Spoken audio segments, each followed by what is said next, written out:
or frankly the burden to feel like, oh, well, rogue damage isn't so good right now, I'm going to go do the quest and switch my rogue to a hunter or something like that. I mean, leveling is pretty easy these days, particularly for super advanced players like you guys who can go find the heirlooms and things like that. So it's not that hard to get as many high-level characters as you really need. It was more about that, you know, I've played it for so long and I have so many achievements that to go and re-roll a new one would be kind of a pain in the butt.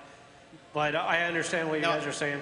I totally get you on the achievements, and we would love, and you know, I hope someday we're able to do this technically, is to be able to give you achievements that you earn on one character to either apply to every character, or at least be able to see the other achievements, because we understand that gets in the way of alts. Thank you. One more question is for my guild leader and my brother.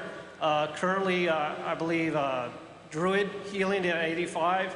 They're running out of mana real fast, and for my brother, Paladin healing at the later levels is not as potent, but they have like seem to have a lot of mana at the time at 85. We've tweaked both of those a lot lately. I think the Holy Paladin single target healing is pretty potent now at 85. Thank you, gentlemen.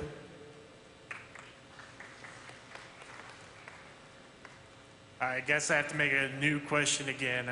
Both of them have been answered, but this one's for rogues.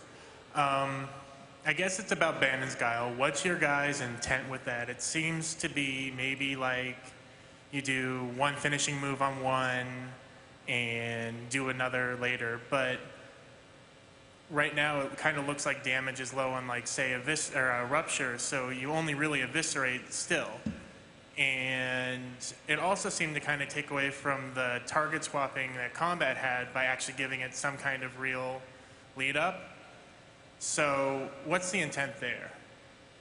The intent is for it to be when you're on a single target for a prolonged period of time, it's cyclical damage that, you know, rises, reaches its peak, stays at that peak for a while, and then resets.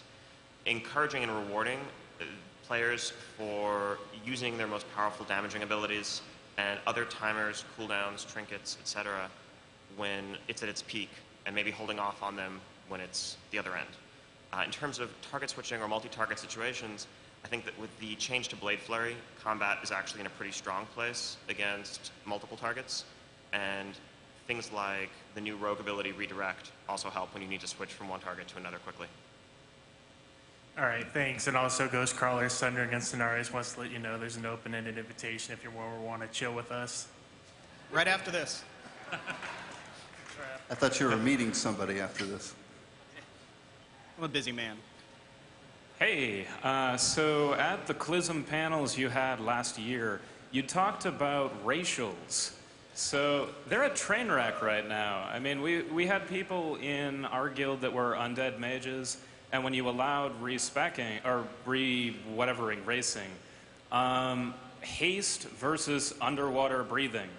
That's across the board between all the racials. Are you ever going to get to the point where we have a consistent activated DPS ability, a passive that's useful for each, and whatever else?